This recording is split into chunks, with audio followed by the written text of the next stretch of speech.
ஓம் ஜனனீம் சாரதாம் தேவீம் ராமகிருஷ்ணம் ஜகத்குரும் பாதபத்மே thio ஸ்ருத்வா பிரணமாமி முகுர்முகுः. ராமாய ராமச்சந்திராய ராமபத்ராய வேதசே ரகுநாதாய நாதாய சீதாய பதயே நமः. ஆர்த்தானாம் ஆர்த்திஹந்தாரம் பீதானாம் பயநாசனம் த்விஷதாம் காலதண்டம் தம் ராமச்சந்திரம் நமாம்யஹம். எல்லாருக்கும் இனிமையான மாலை வணக்கம். இன்றைக்கி ஒரு அற்புதமான நாள். அவதார புருஷர் இந்த உலகத்துக்கு வந்த நாள் ராமநவமி. ஒரு வேடிக்கை கதை சொல்லுவாங்க. கடவுள் விஷ்ணு எல்லா நட்சத்திரத்துக்கும் இம்பார்ட்டன்ஸ் கொடுத்தாராம், எல்லா திதிக்கும். அஷ்டமி நவமி மட்டும் ஒதுக்கி வச்சாராம். அதனால தான் அஷ்டமி அன்னைக்கு நவமி அன்னைக்கு நல்ல வேலை செய்ய மாட்டாங்க. பட் இது சவுத்தில் மட்டும்தான். நார்த் இந்தியாவில் நான் பார்த்துருக்கேன், வெஸ்ட் பெங்காலில் பார்த்துருக்கேன். அஷ்டமி நவமி எல்லாம் பார்க்கவே மாட்டாங்க. ராகு காலமே அங்கே இல்லை. இங்கே தான் எல்லாத்தையும் பிடிச்சி வச்சுக்கிட்டு நாம் நிறைய வேலைகள் செய்யாமல் இருக்கோம். ராகு காலம் வருது, யமகண்டம் வருது, அது வருது, இது வருதுன்னு சொல்லி வி ரெஸ்ட்ரிக்ட் அவர் செல்ஃப்.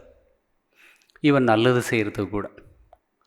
அன்றைக்கி ஒரு நாள் ஏதோ ஒரு அம்மாக்கிட்ட கீதையை படிங்க, நாளைக்கு 10 மணிக்கு என்னமோ சொன்னேன். 10 மணிக்கு அது ராகு காலம் சாமி அப்படின்னாங்க. அப்போ தான் கீதையை படிக்கணும் அப்படின்னு சொன்னேன். இல்லை, கெட்ட நேரம்னா அப்போ தான் பகவானை நினச்சிக்கணும், அப்போ அது பண்ணக்கூடாது. அப்படி இந்த மாதிரிலாம் நிறைய நல்ல பழக்கங்கள் சவுத்தில் இருக்குது.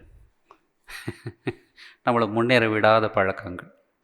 எனிவே, ஸோ இந்த அஷ்டமியும் நவமியும் வருத்தப்பட்டதான். இந்த 2 தேதி விஷ்ணுக்கிட்ட போய், நீங்களே எங்களை ஒதுக்கிட்டீங்க, இப்போ யாருமே நாங்கள் வர்றப்போ யாரும் நல்ல வேலையை செய்கிறதில்ல, ஆரம்பிக்கிறதில்ல. எங்களுக்கு ரொம்ப கஷ்டமாக இருக்குது, வி ஃபீல் ஐசோலேட்டட் அப்படின்னு. உடனே விஷ்ணு சொன்னாராம், சரி கவலைப்படாதீங்க, I will do such a thing. வருஷத்தில் ஒரு நாள் உங்கள் 2 பேரையும் எல்லாருமே கொண்டாடுவாங்க அப்படின்னு சொன்னாராம். ராமநவமி ஒன்று, கிருஷ்ண ஜென்மாஷ்டமி ஒன்று அப்படின்னு. இது ஒரு வேடிக்கையான ஒரு கதை. உண்மையாக பொய்யா தெரியாது, பட் கேட்குறதுக்கு நல்லா இருக்குது, வச்சுக்கலாம். ஸோ இது எதுக்காக அப்படின்னாக்கா, கடவுளுடைய படைப்பில் கெட்டது அப்படின்னு எதுவும் கிடையாது. Everything is for our welfare only. இது நல்லா தெரிஞ்சுக்கணும். ஒரு வாத்தியார் கண்டிக்கிறார், பழைய காலத்து வாத்தியார் கண்டிக்கிறாருனாக்கா அது பையனுடைய நன்மைக்கு தான். பையன் மேலே அன்பு இருக்கிறதுனால தான் அந்த கண்டிப்பு வருது. இப்போல்லாம் நம்ம டீச்சர்ஸே சொல்கிறாங்க, எதுக்கு சாமி பொல்லாப்பு, எது எப்படியோ போகட்டும் அப்படிங்கிறாங்க. அன்பும் இல்லை, ஆஸ் அ ரிசல்ட் கண்டிப்பும் இல்லை. கடவுள்கிட்ட அன்பு இருக்குது, அதனால் கண்டிப்பும் இருக்குது. அதனால தான் அடிக்கிற கை தான் அணைக்கும் சொல்லுவாங்க. எனிவே, ஸோ அப்பேற்பட்ட ஒரு மகா புருஷர், அவதார புருஷர் பிறந்த நாள் இந்த ராமநவமி. ராமச்சந்திர மகாமூர்த்தி. அவருடைய குணங்களை பற்றி அவ்வளவு பேசலாம். விக்கிரகவான் தர்ம அப்படின்னு மாரீச்சன் சொல்கிறான். தர்மத்தினுடைய விக்கிரகம், சிம்பல் யார் அப்படின்னாக்கா ராமர் அப்படின்னு யார்? மாரீச்சன் சொல்கிறான். ராவனுடைய மாமா. அது எப்படின்னாக்கா, எதிரிகிட்டேருந்து நமக்கு வரக்கூடிய பாராட்டு. எப்போவுமே உங்கள் பிள்ளையை நீங்கள் பாராட்டினா அது பாராட்டு கிடையாது. நல்லா ஞாபகம் வச்சுங்க.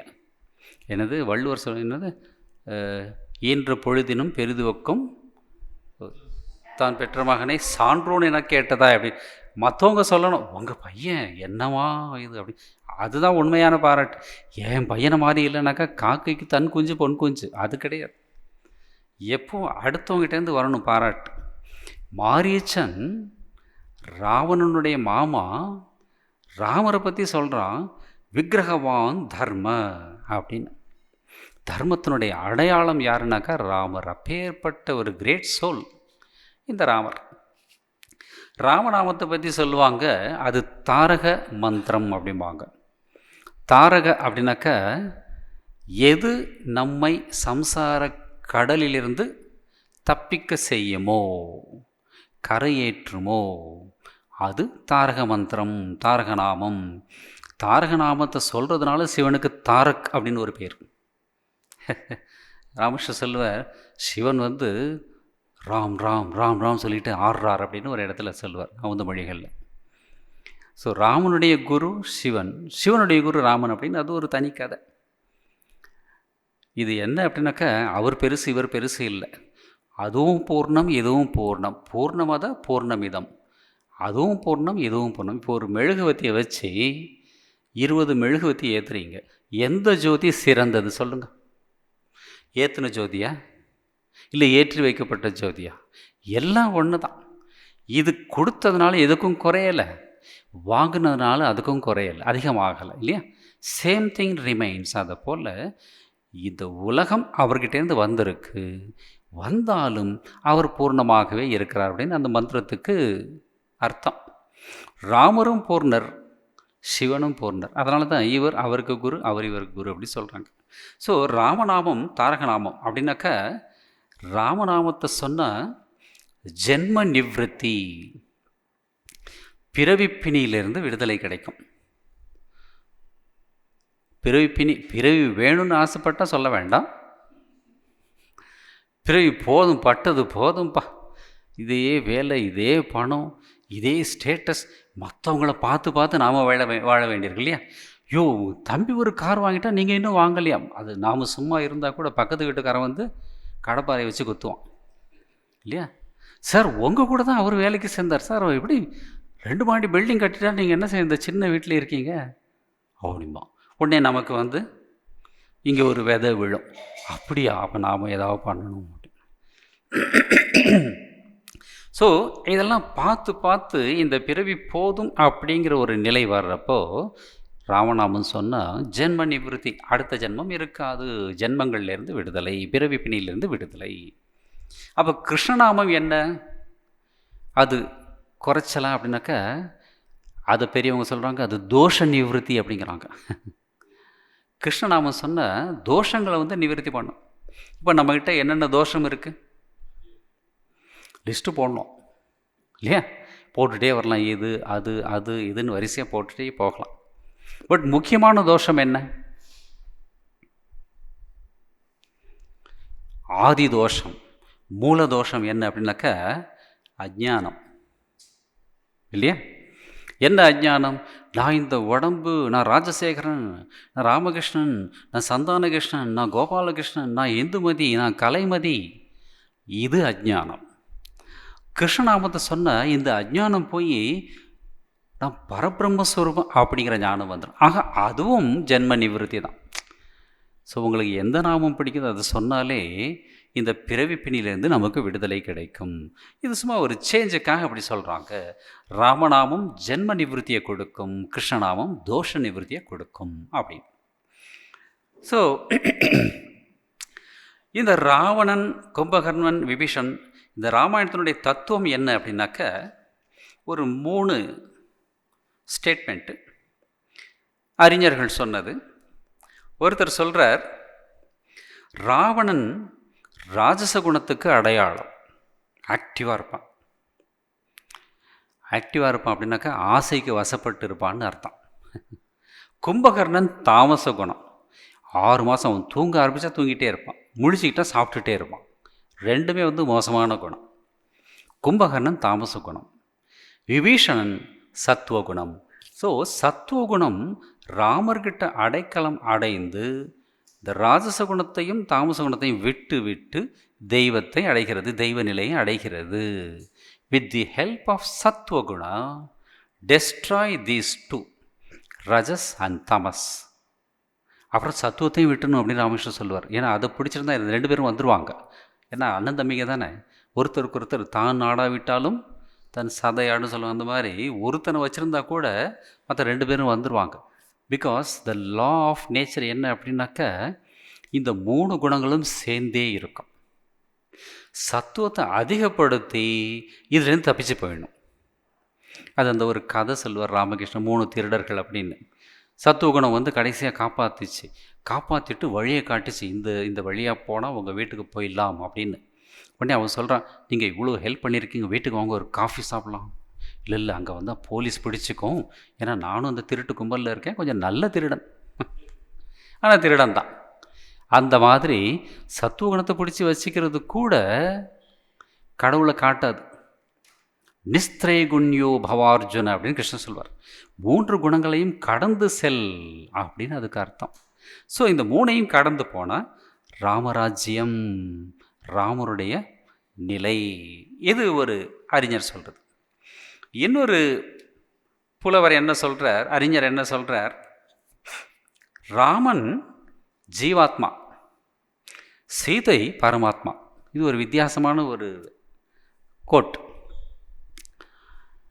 பரமாத்மா என்ன ஆச்சு, இலங்கை வந்து உடம்பு. பரமாத்மாவான அந்த சர்வசக்தி பொருந்திய அந்த பரம்பொருள் உடம்புக்குள்ளே புகுந்துக்கிட்டு அழுதுகிட்டே உட்கார்ந்துருக்கு.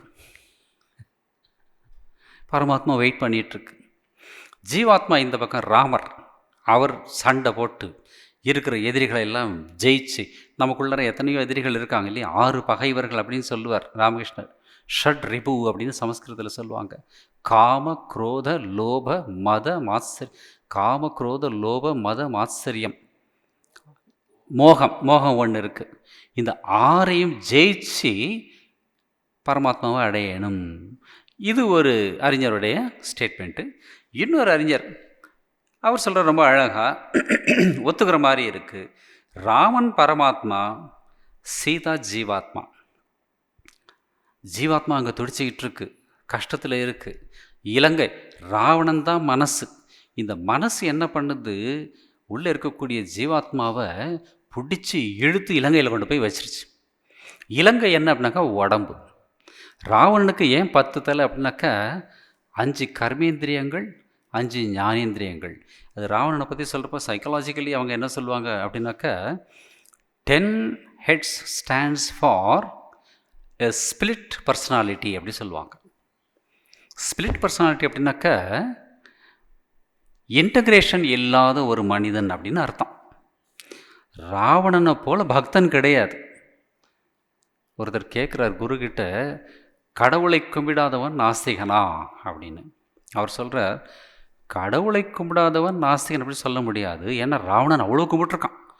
சிவனே வந்து மயங்கி போகிற அளவுக்கு பாட்டு பாடுறான் அப்படின்னாக்கா அது சாதாரண பக்தியா? நாம் பாட்டு பாடி குருதேவர் ஏதாவது சொல்கிறாரா? ஒன்று சொல்லுவார், போதும் நிறுத்து அப்படின்னு சொல்லுவார். மற்றபடி அவர் மயங்கி போய் ஒன்றும் இது வரைக்கும் யாரும் கேட்டதில்லை. ஆனால் ராவணன் பாட பாட சிவபெருமானே அப்படியே வந்து தன்னை மறந்து இருக்கிற அப்பேற்பட்ட பக்தி உள்ளவன். அந்த குரு சொல்கிறார், கடவுள் மேலே பக்தி இருந்தால் மட்டும் ஆஸ்திகன் கிடையாது, உண்மை நேர்மை இருந்தால் தான் ஆஸ்திகன். அற்புதமான ஸ்டேட்மெண்ட். கரெக்டாக நினைக்கிறத சொல்லணும், சொல்கிறத செய்யணும், செஞ்சதை மட்டும் சொல்லணும். நான் என்னென்ன பண்ணியிருக்கேன் தெரியுமா அப்படின்னு சொல்லிட்டு சில பேர் பயங்கரமாக இது பண்ணுவாங்க, போஸ்டிங் அப்படின்னு. அப்போ கடவுள் வந்து வெளியில் போயிடுவார், சிரிச்சுக்கிட்டே போயிடுவார். வா வெரி குட், என்னுடைய விளையாட்டு நடக்கும் அப்படின்னு சொல்லிட்டு போயிடுவார். This is called integration, mental integration, thought word deed. ராவணனுக்கு அது இல்லை. அதனால் சிவன் மேலே பாட்டெல்லாம் எழுதியிருக்கிறார் ராவணன். இருந்தாலும் அவன் நாஸ்திகன், உண்மை நேர்மை இல்லை அப்படின்னு அந்த குரு சொல்கிறார். ஸோ இந்த ராவணன் வந்து மனசு, அவனுடைய 10 தலை வந்து இந்திரியங்கள். ஸ்பிரிட் பர்சனாலிட்டி அப்படின்னாக்கா சொல்கிறது ஒன்று, செய்கிறது ஒன்று, நினைக்கிறது இன்னொன்று. அந்த மாதிரி இருக்கக்கூடிய பர்சனாலிட்டிக்கு பேர் ஸ்பிரிட் பர்சனாலிட்டி. நமக்கு கூட பல நேரங்களில் வந்து இந்த டெண்டன்சி உண்டு. ஏதோ வாக்கு கொடுத்துருப்போம், அப்புறம் மறந்துடுவோம், இல்லை தெரிஞ்சே வந்து அதை விடுவோம். That is not good for our inner growth அப்படி சொல்லுவாங்க. எனக்கு தெரிஞ்சு நான் டிநகரில் இருந்தப்போ நம்முடைய இங்கிலீஷ் டீச்சர் ஒருத்தர் இருந்தார், குளத்து அப்படின்னு, ரொம்ப டிசிப்ளின்டு பர்சன். இங்கிலீஷ் அப்படி கிராமர்லாம் அப்படி கரைச்சி குடித்தவர். இன்னொரு 2 டீச்சர்ஸ் வந்து ஒரு நாள் சொல்கிறாங்க, வர்ற சண்டே அன்னைக்கு நாங்கள் 2 பேரும் உங்கள் வீட்டுக்கு வரோம் சார், சில டவுட்ஸ் எல்லாம் இருக்குது அப்படின்னப்போ, welcome, I am always ready to discuss English அப்படின்னு சொன்னால் அவருக்கு அவ்வளோ ஆசை இங்கிலீஷில். அது என் முன்னால் பேச்சு நடந்தது, அவ்வளோதான் எனக்கு தெரியும். நெக்ஸ்ட் வீக் வந்தப்போ அந்த குளத்தை சார் அந்த 2 டீச்சர்ஸையும் கேட்குறாரு, லாஸ்ட் வீக் வரேன்னு சொன்னீங்க, 2 பேரும் வரல. அந்த மேடம் சொல்கிறாங்க, ஓ சாரி சார், கிளம்புறப்போ ஒரு கெஸ்ட் வந்துட்டாங்களா, அவங்கள ட்ரீட் பண்ண வேண்டியதாக போச்சு, அப்படியே இருந்துட்டேன். அந்த அம்மாவுக்கு நான் ஃபோன் பண்ணி சொல்லிட்டேன், நான் போகலை அப்படின்னு சொன்னேன். அந்த அம்மா வந்து நீ போகலைன்னா நானும் போகலன்னு சொல்லிட்டாங்க, அப்படியே இருந்துட்டோம். சரி, நீங்கள் இருந்துட்டீங்க, எனக்கு இன்ஃபார்ம் பண்ண வேண்டாமா? I was waiting, you are wasting my time அப்படின்னு சொன்னார். நம்ம டயத்தை வேஸ்ட் பண்ணுறதுக்கே நமக்கு ரைட் கிடையாது. அடுத்தவங்க டயத்தை வேஸ்ட் பண்ணால் அது போல் பாவம் கிடையாது. சுவாமி ரங்கநாதாஜி மகாராஜை பற்றி வெஸ்ட் பெங்கால் கவர்னர் கோபாலகிருஷ்ண காந்தியோட பேரனோ கொள்ளு பேரனோ அவர் வந்து பார்த்துருக்கிறார். ஸோ அவர் ஒரு மீட்டிங்கில் சொல்கிறார், என்ன statement, Swami Ranganathanandaji valued time, his time as well as his listeners time அப்படின்னு ஒரு ஸ்டேட்மெண்ட். என்ன அழகான ஸ்டேட்மெண்ட் பாரு. என்னுடைய நேரத்தையும் நான் மதிக்கணும், உங்கள் நேரத்தையும் மதிக்கணும். எனக்கு டைம் டேபிள் கொடுத்துட்டாங்க, ஏசி போட்டாங்க சொல்லி நான் பாட்டு பேசிகிட்டே இருந்தால் நீங்கள் என்ன பண்ணுவீங்க? இதுதான் உங்களுக்கு லாஸ்ட் கிளாஸ், அடுத்த வாரம் யாரும் வரமா, அந்த சாமி ஐயோயோ அப்படிம்பீங்க. சரியான நேரத்தில் ஆரம்பிக்கணும், சரியான நேரத்தில் முடிக்கணும். அப்போ தான் வந்து அப்பா நம்பி போகலாம்ப்பா. நேரத்தை மதிக்கணும். ஒரு பெரிய இவர் சொல்லுவார், அரிஸ்டாட்டிலோ யாரோ சொல்லுவார், so one who values the time, time will value his life அப்படின்னு ஒரு என்ன ஸ்டேட்மெண்ட் பாருங்கள். இதெல்லாம் யார் நேரத்தை மதிக்கிறானோ அவனை நேரம் மதிக்கும். அதுதான் அந்த மினியில் தான் காலத்தை வென்றவன் அப்படின்னாக்கா என்ன அர்த்தம்? ரொம்ப வருஷம் ஆனாலும் அவங்க வந்து ஜனங்க மனசில் இருக்கு. இப்போ ராமச்சந்திரமூர்த்தி பிறந்து எத்தனை ஆயிரக்கணக்கான வருஷம் ஆச்சு, இன்னும் நம்ம மனசில் இருக்கிறார், இன்றைக்கி கொண்டாடிட்டு இருக்கோம். காலத்தை வென்றவன். கிருஷ்ணர் வந்தார், சங்கரர் வந்தார், ராமானுஜர் வந்தார், still they are living psychologically, not ஃபிசியலாஜிக்கலி. அவங்க தான் காலத்தை வென்றவர்கள். ஸோ நேரத்தை மதித்தவர்கள், நேரத்தால் மதிக்கப்படுபவர்கள். எனிவே, ஸோ இந்த இந்திரியங்கள், இலங்கை தான் வந்து உடல். அங்கே சீதா உட்காந்து, ஜீவாத்மா உட்காந்து கிடந்து துடிச்சிக்கிட்டு இருக்கா, எப்போ ராமன் வந்து என்னை காப்பாற்றுவான் அப்படின்னு. ராமன் பரமாத்மா, ராமனுடைய மெசேஜ் எடுத்துக்கிட்டு ஆஞ்சநேயர் போகிறார். ஆஞ்சநேயர் தான் குரு. ராமர் வர்றார், கவலையப்படாத, நிச்சயமாக நான் போய் சொல்கிறேன் அப்படின்னு. ஸோ இது ஒரு கற்பனை. ஸோ இந்த மாதிரி ராமாயணத்தை பற்றி சொல்லுவாங்க. ராமாயணம் அப்படின்னா என்ன? ராமஸ்ய அயணம், ராமனுடைய பயணம். அயணம்னாக்கா பயணம், பிரயாணம் அப்படின்னு அர்த்தம். மார்க்கம் அப்படின்னு அர்த்தம். ராமன் காட்டிய வழி. காட்டுற வழி அப்படின்னாக்கா 2 விதத்தில் காட்டலாம். இப்போ நீங்கள் இங்கே போய் கேட்டு முன்னாடி போய் நிற்கிறீங்க, ஒருத்தர் வந்து கேட்குறார், மந்தவெளி பஸ் ஸ்டாண்டு எங்கே சார் இருக்குது? இதோ இங்கே தான் இருக்குது, அப்படியே போங்க அப்படி சொன்னால் காட்டிய வழி. வாங்க, நான் அந்த பக்கம் தான் போகிறேன், உங்களை அழைச்சிட்டு போகிறேன் அப்படி சொன்னாக்கா நீங்கள் வாழ்ந்து காட்டிய வழின்னு ஆகிடும். சின்ன ஒரு வித்தியாசம் இல்லையா? ராமர் காட்டுறார், இந்த மார்க்கத்தில் போனால் இறைநிலை அடையலாம், அதுக்கு அவரே வாழ்ந்து காட்டியிருக்கிறார். ராமஸ்ய அயணம்னாக்க வாழ்ந்து காட்டிய வழி அப்படி சொல்லலாம். இன்னொரு ஆசிரியர் என்ன சொல்கிறார், ராமனை அடையும் மார்க்கம் ராமாயணம். அந்த ராமனுடைய நிலை அப்படின்னாக்க மரியாதா புருஷோத்தம் அப்படின்னு வால்மீகி முனிவர் சொல்வார். மரியாதா புருஷோத்தம்னாக்க ராமர் மட்டும்தான் எல்லா விதமான மரியாதைக்குரிய குணங்களை கொண்டவன் அப்படின்னு அவர் எழுதுகிறார். இப்போ நம்மக்கிட்ட எல்லாம் நல்ல குணங்கள் இருக்கா இல்லையா? அதனால தான் இங்கே வந்திருக்கீங்க. கெட்ட குணங்களும் இருக்குது இல்லையா? நம்ம நேர்மையாக இருந்தால் அதை ஒத்துப்போம் இல்லையா? நம்ம லைஃப் பார்ட்னர்கிட்ட போய் கேட்டால் சொல்லுவாங்க பர்சனலாக இல்லையா, எப்படிங்க அவர் அப்படின்னாக்கா நல்ல மனுஷன்தான் ஆனால் அப்படின்னு ஒரு இடத்துல ஒரு புள்ளி வைப்பாங்க இல்லையா? இவங்க அவங்கள பற்றி சொல்லுவாங்க, அவங்க இவங்கள பற்றி சொல்லுவாங்க. That means we are not fit enough to satisfy our own life partners. உலகத்தில் இருக்கிறவங்க எப்படி நாம் எப்படி சாட்டிஸ்ஃபை பண்ண முடியும்? ஆனால் ராமர் மரியாதா புருஷோத்தம்னாக்கா எல்லாவித குணங்களையும் கொண்டவர். இந்த சீதாதேவி மண்ணுக்கு அடியில் போகிறப்போ உத்தராகாண்டத்தில் அந்த அம்மா பிரார்த்தனை பண்ணுறாங்க, என்ன ஒரு உத்தமி சீதை. அப்பா, சுவாமிஜி ஒரு இடத்துல சொல்வார், ஆயிரக்கணக்கான ராமர்கள் வரலாம், ஆனால் சீதை ஒருத்தி தான் அப்படின்னு சொல்லுவார் ஒரு இடத்துல. சீதை மாதிரி வேறு யாருமே வர முடியாதுன்னு ஒரு ஸ்டேட்மெண்ட் ஒரு இடத்துல பேசுவார் சுவாமிஜி. அந்த அம்மா அங்கே பிரார்த்தனை பண்ணுறாங்க பூமாதேவி கிட்ட, அம்மா போதும், இந்த வாழ்க்கை நான் பட்டது போதும், இனிமே எந்த பிரிவு எடுத்தாலும் ராமர் தான் எனக்கு கணவனாக வரணும். அட பாவி, அவனால தான் நீ இவ்வளோ கஷ்டப்பட்ட, மறுபடியும் அந்த ஆளே நீங்களாம் வேண்டுவீங்களா? அப்படி பாருங்க, கோச்சிக்காதீங்க. அந்த அம்மா சச்ச உத்தமி. அது ஏன் அப்படின்னாக்க, ராமர் செஞ்சது எதுவும் சுயநலத்துக்கு உட்பட்டு கிடையாது.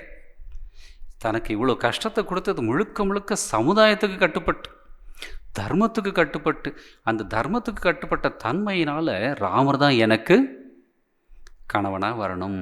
அது மட்டும் இல்லை, ஏகபத்தினி விரதம். எவ்வளோ நல்ல குணங்கள் பாருங்கள். ஒரு மனைவிக்கு தன்னுடைய கணவன் ஏகபத்தினி விரதனாக இருந்தால் அந்த மனைவி உண்மையிலே அதிர்ஷ்டம் செஞ்ச மனைவி. இதெல்லாம் ராமாயணத்தில் சொல்லப்பட்டிருக்கு. ஸோ ராமஸ்ய அயனம், ராமன் காட்டிய பாதை. இது சொல்கிறப்ப எனக்கு ஒரு வேடிக்கையான நிகழ்ச்சி ஞாபகம் வருது. உத்தரப்பிரதேசத்தில் பல வருஷம் முன்னாடி ஒரு இவர் இருந்தார், இங்கே கிருபானந்த வாரியார் மாதிரி. அங்கே ஒரு பெரிய கதா காலக்ஷேபம் பண்ணுறவர் ராம்கிங்கர் உபாத்தியாயா அப்படின்னு பெரிய பண்டிதர். ராமாயணம், மகாபாரதம், பகவத்கீதா, உபனிஷத், பிரம்மசூத்திரம் எல்லாம் படித்தவர். அவர் பேசுகிறப்போ அப்படியே முத்துக்கள் கொட்டும், அப்படி இருக்கும் அந்த பேச்சு.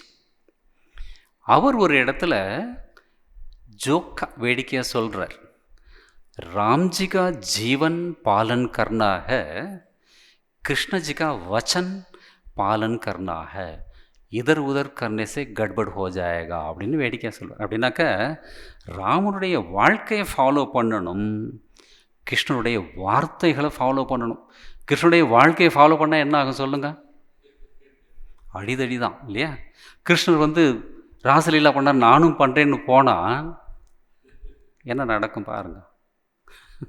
என்னமோ ஒரு சட்டம் போக்சோவோ என்னமோ ஒன்று இருக்குது, அதில் போட்டு உள்ளே தள்ளி விட்டுருவாங்க. 98 வருஷம்தான், எத்தனை வருஷம் இருப்போம்னு தெரியும். கிருஷ்ணனுடைய வார்த்தைகளை ஃபாலோ பண்ணணும், மாற்றி பண்ணாக்க கோல்மால் ஆகிடும் அப்படின்னு ஒரு வேடிக்கை சொல்கிறார். ஸோ அந்த மாதிரி வாழ்ந்து காட்டியவர் இந்த ராமர். அதனால் ராமஸ்ய அயனம் ராமாயணம். பலவிதமான ராமாயணங்கள் இருக்குது. முதல்ல எழுதப்பட்ட ராமாயணம் வால்மீகி ராமாயணம். அதனால தான் வால்மீகிக்கு ஆதி கவி, அவர் தான் ஃபஸ்ட் கவியாம், ரெகனைஸ்டு கவி, உலகத்துக்கு தெரிஞ்ச கவி அப்படின்னு அர்த்தம். அவர் எழுதுனது அந்த ராமாயணம், வால்மீகி ராமாயணம். காயத்ரி மந்திரத்துக்கு 24 அக்ஷரங்கள் இருக்குது. அதை பேசிக்காக வச்சுக்கிட்டு வால்மீகி ராமாயணம் ஒவ்வொரு அக்ஷரத்துக்கு 1000 ஸ்லோகங்கள். ஸோ 24,253 ஸ்லோகங்கள் எழுதியிருக்கிறார் வால்மீகி ராமாயணத்தில். ஆதிகவி, இது ஒரு ராமாயணம். இன்னொரு ராமாயணம் என்ன? சங்கேப்த ராமாயணம். ஆக்சுவலி இதுதான் ஃபஸ்ட்டு ராமாயணம். எப்படின்னாக்க, வால்மீகி முனிவருடைய குரு நாரதர். ராமநாமத்தை சொன்னவர் நாரதர் வால்மீகிக்கு குரு, அதோட முக்கியமாக பிரகலாதனுக்கு குரு, துருவனுக்கு குரு. இந்த மாதிரி பெரிய பெரிய பக்தர்களுக்கு நாரதர் குரு. ஆனால் வேடிக்கை என்ன தெரியுமா? சமஸ்கிருதத்தில் ஒரு ஸ்லோகம் இருக்குது, எங்கள் பிரின்சிபால் மகாராஜ் சொன்னார், பக்தர்களுடைய லிஸ்ட்டு எழுதுகிறப்போ அது எப்படி ஆரம்பிக்குதுனாக்கா, பிரகலாத நாரத பராசர புண்டரீக அப்படின்னு. பிரகலாதன் சிஷ்யன், அங்கே தான் குருவை மிஞ்சின சிஷ்யன் அந்த வார்த்தை இருக்கு இல்லையா? நாரதர்கிட்ட மந்திரம் வாங்கின, அதுவும் வயிற்றில் இருந்தப்போ நாரதரை விட சிறந்த பக்தனாயிட்டான் பிரகலாதன். பிரகலாத நாரத பராசர புண்டரீக அப்படின்னு அந்த ஒரு பாட்டு எங்களுக்கு சொல்லிக் கொடுப்பார், குருவை மிஞ்சின சிஷ்யன். ஸோ நாரதர் குரு இந்த வால்மீகிக்கு. வால்மீகி முனிவர் போய் கேட்குறார், நாரத முனிவரே, எல்லா விதமான உத்தம குணங்களையும் கொண்ட மனிதன் யாராவது இருக்கிறானா, அவனை பற்றி எனக்கு சொல்லுங்க அப்படிங்கிறப்போ நாரதர் ராமரை பற்றி சொன்னாராம். இது சங்கேப்த ராமாயணம். சங்கேப்த அப்படின்னாக்க சுருக்கமான அப்படின்னு அர்த்தம். 100 ஸ்லோகங்கள். இதை கேட்டுட்டு தான் வால்மீகி அப்புறம் மெடிடேட் பண்ணி ஹோல் ராமாயணத்தை எழுதினார் அப்படின்னு இது ஒரு கதை சொல்லுவாங்க. ஸோ இந்த சங்கேப்த ராமாயணம் தான் ஃபஸ்ட்டு ராமாயணம். அது இன்னொரு கதை கூட சொல்லுவாங்க. வால்மீகி முனிவருக்கு வந்து ஒரு கர்வம் வந்துருச்சு. ராமாயணம் எழுதி முடித்த உடனே, எவ்வளோ பெரிய காவியம் படைச்சிட்டேன், இது மாதிரி யாருமே எழுதலை அப்படி சொல்லிட்டு அந்த சரவி நதியில் போய் கை கால் கழுவ போகிறார். ஒரு நாள் காலையில் கையுடைய தண்ணி எடுத்து அந்த ஆசமனம் பண்ணுறதுக்காக எடுத்தப்போ ஒரு ஓலை அதில் மிதந்து வந்தது. என்ன ஓலைன்னு அப்போல்லாம் ஓலை தான், பேப்பர் கிடையாது. என்ன ஓலை அப்படின்னு எடுத்து பார்த்தா ராமரை பற்றி அதில் அழகாக ஸ்லோகங்கள் எழுதியிருக்கு சமஸ்கிருதத்தில். படித்து பார்த்தோன்னே வால்மீகிக்கு வந்து ஆச்சரியம். நான் எழுதின ஸ்லோகத்தை விட இன்னும் அழகாக இருக்கே, இதை யார் எழுதியிருப்பாங்க அப்படி சொல்லிட்டு அப்படியே தேடிட்டே போனால் ஒரு மரத்தடியில் ஆஞ்சநேயர் உட்கார்ந்துருக்கார். அவர் பார்த்துட்டு, என்ன முனிவரே அப்படின்னு அவர் கேட்குறார். இல்லை மகாபிரபு, இந்த ஒரு ஓலை கிடச்சிது இந்த தண்ணியில், ரொம்ப அழகாக இருக்குது. நான் எழுதின ராமாயணம் தான் உயர்ந்ததுன்னு நினச்சிட்டு இருந்தேன். இந்த சமஸ்கிருதம் பார்த்தா இதை விட நல்லா இருக்குது, யார் எழுதுனான்னு தெரியல அப்படின்னு. அப்படியே அக்கௌண்ட் அப்படி சொல்லிட்டு பார்த்துட்டு ஆஞ்சநேயர் சொன்னார், இதை நான் தான் எழுதினேன் அப்படின்னாரு. இது மட்டும் இல்லை, பல வருஷமாக இந்த மாதிரி எழுதி நான் போட்டுருவேன், நான் சேர்த்து வைக்கிறது இல்லை அப்படின்னு சொன்னார். அப்போ வால்மீகி ராமாயணம் பிகேம் ஹம்பிள் அப்படின்னு இது ஒரு கதை. இது எதுக்கு சொல்ல வரேன்னாக்கா, சில பேர் சொல்லுவாங்க நிறைய படித்தா கர்வம் வரும் அப்படின்னு ஒரு சாதாரண ஒரு ஸ்டேட்மெண்ட். இப்போ நல்லா தெரிஞ்சுங்க, படித்து உங்களுக்கு கர்வம் வந்தால் கடவுளே வந்து ஒரு ஏற்பாடு பண்ணுவார் அந்த கர்வத்தை போக்குறதுக்கு. ஸோ அந்த கர்வம் இருக்கிறது வித்யா கர்வம்னு பேர். அது வித்யா கர்வம் இருந்தாக்கா கடவுளே அந்த மாதிரி ஒரு இன்சிடெண்ட்டை காட்டுவார், நம்மளை திருத்துவார். நம்ம ஒரு சென்டரில் முன்னாடியே சொல்லியிருக்கேன்னு நினைக்கிறேன், ஒரு டிவோட்டி 1 லட்ச ரூபா டொனேஷன் கொடுத்துருக்குறார். அந்த மோகந்த மகாராஜ் முன்னாடி உட்காந்துருக்காரு. அப்படி நல்ல ஜாமன், 1 லட்சம்னாக்கா பெரிய அமௌண்ட் இல்லையா. அப்படி உட்காந்துட்டு அவர் ஸ்லிப் எடுத்து அந்த பில் எடுத்து கொடுத்துட்டு கொஞ்சம் பிரசாதம்லாம் கொடுத்து பேசிகிட்டே இருக்கிறப்போ இன்னொரு டிவோட்டி வந்து அங்கே நிற்கிறார். அப்போ நான் வரேன் சாமிஜி அப்படின்னு அவர் சொல்கிறார். இவர், வாங்க உட்காருங்க, உங்கள் ரிசிப்ட் கூட இருக்குது, அதை வாங்கிட்டு போயிடுங்க. அவனுக்கு, இல்லை அதெல்லாம் பரவாயில்ல சாமிஜி, இதெல்லாம் வெளியில் சொல்லிக்க வேண்டாம் அப்படின்னு அவர் சொல்கிறார். இவர் 1 லட்சம் கொடுத்தவர் ஜம்மன் அப்படி உட்காந்துருக்கார் கம்பீரமாக. அவர் ஹம்பிளாக இருக்கிறார். இல்லை வாங்க உட்காருங்க அப்படி சொல்லிவிட்டு உட்கார சொல்லிவிட்டு அவருடைய ரிசிப்ட் எடுத்து அங்கே மேலே வைக்கிறார், டேபிள் வெயிட்டு வைக்கிறார். இந்த 1 லட்சம் கொடுத்தவர் அப்படி சும்மா அப்படி அலட்சியம் அப்படி பார்க்குறார். பார்த்தா அவர் 5 லட்சம் கொடுத்துட்டு உட்காந்துருக்கார். அப்போ இவருக்கு எப்படி இருக்கும், டேக்கு அப்பா 5 லட்சம் கொடுத்தவர் இவ்வளோ ஹம்பிளாக இருக்கா, நாம் 1 லட்சம் கொடுத்தவர் இந்த ஆட்டம் போடுறோம் அப்படி. This is how Guru Maharaj corrects us. ராமரும் அந்த மாதிரி தான். ஸோ வால்மீகிட்ட இருந்த அந்த அகங்காரத்தை போகணும் அப்படின்னு இது ஒரு கதை சொல்லுவாங்க. ஸோ சங்கேப்த ராமாயணமாக்கா நாரதர் வால்மீகி உரையாடல் 100 ஸ்லோகங்கள் இருக்குது. இன்னொரு ராமாயணம் யோக வாசிஷ்ட ராமாயணம். வசிஷ்டர் ராமனுக்கு உரைத்த அத்வைத ஞானம்.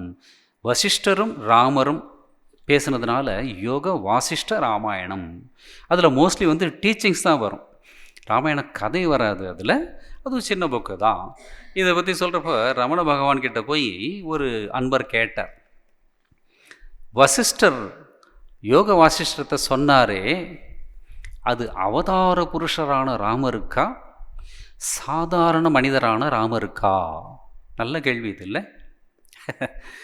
அவதார புருஷருக்கா சாதாரண மனுஷனுக்கா? வசிஷ்டர் யாருக்கு சொன்னார்? ராவணர் பார்த்தார், அவர் அவதார புருஷருக்கும் சொல்லலை, சாதாரண மனுஷனுக்கும் சொல்ல, உனக்கும் எனக்கு தான் சொல்லியிருக்கேன், அதை படிச்சுட்டு ஃபாலோ பண்ண அப்படின்னு. சிம்பிள் இல்லை?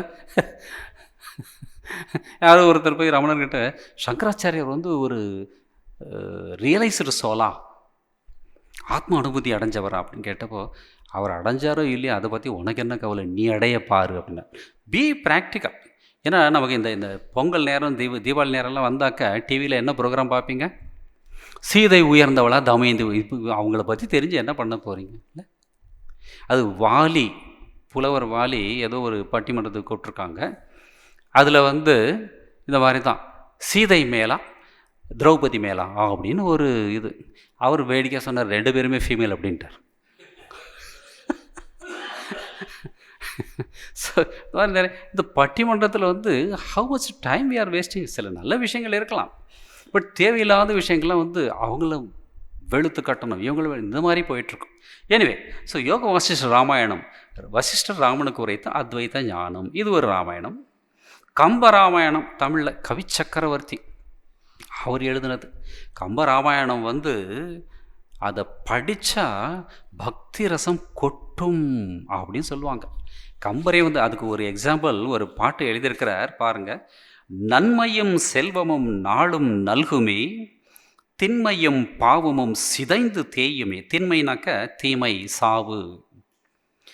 ஜென்மமும் மரணமும் இன்றி தீருமே, இம்மையே ராம என்ற 2 எழுத்தினால் அப்படின்னு கம்பர் எழுதி. இது ஒரு சாம்பிள் தான். அவருடைய பாட்டெல்லாம் அவ்வளவு அற்புதமான பாடல்கள். ராமாயணத்தை, கம்பராமாயணத்தை படிச்சுட்டு சிஎன் அண்ணாதுரை ஒரு சிஎம் இருந்தார். ராமரை பற்றியும் கம்பரை பற்றியும் அவ்வளவு மோசமாக பேசினார், அவ்வளவு விமர்சனம் பண்ணார். அதை பார்த்துட்டு அதே பார்ட்டியில் இருந்த இன்னொருத்தர், முத்துசாமி என்னமோ ஒரு பேர், அண்ணாதுரை பேசுகிற மாதிரி நானும் பேசணும், பேர் புகழ் வாங்கணும்னு சொல்லிட்டு அதே ராமாயணத்தை படித்தார். நாஸ்திகத்திலேருந்து ஆஸ்திகத்துக்கு வந்துட்டார், கண்ணதாசன் ஆயிட்டார். இதெல்லாம் கதை. பிற்காலத்தில் அவர் சொல்கிறார், இப்போ கூட எனக்கு சாப்பாடு எது போடுதுன்னாக்கா கம்பனுடைய ராமாயணம் தான் அப்படின்னு ஒரு ஸ்டேட்மெண்ட்டில் சொல்கிறார் கண்ணதாசன்.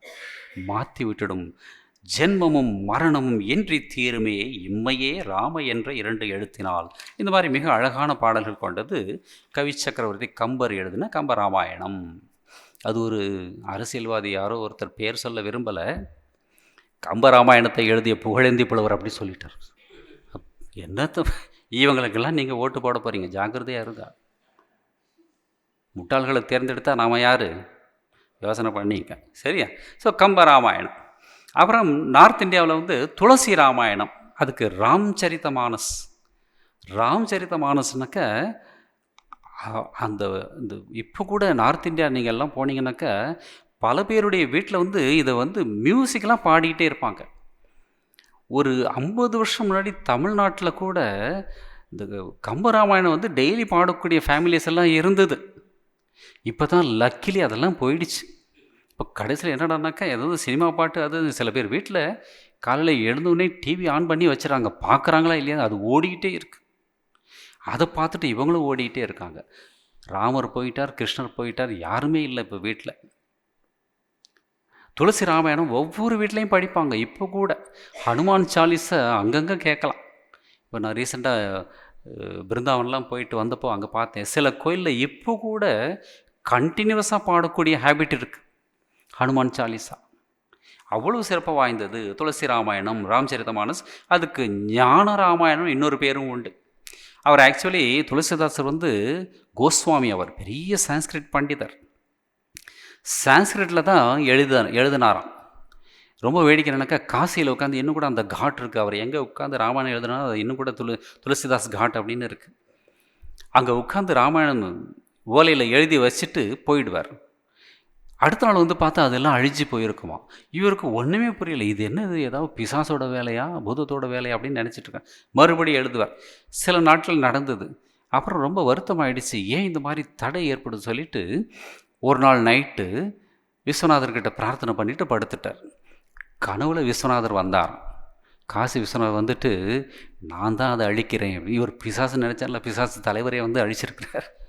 நான் தான் அதை அழித்தேன். ஏன்னாக்கா சமஸ்கிருதத்தில் ஆல்ரெடி வால்மீகி ராமாயணம் இருக்குது, அதெல்லாம் படிக்கிறது இப்போ ஆட்கள் கிடையாது, லோக்கல் பாஷையில் நீ எழுதணும், அதுதான் என்னுடைய ஆசை. அதனால தான் ராம்சரிதமானஸ் ஹிந்தி கிடையாது, அவதி பாஷான்னு சொல்லி அப்போது அங்கே இருந்த ஒரு டயலெக்ட்.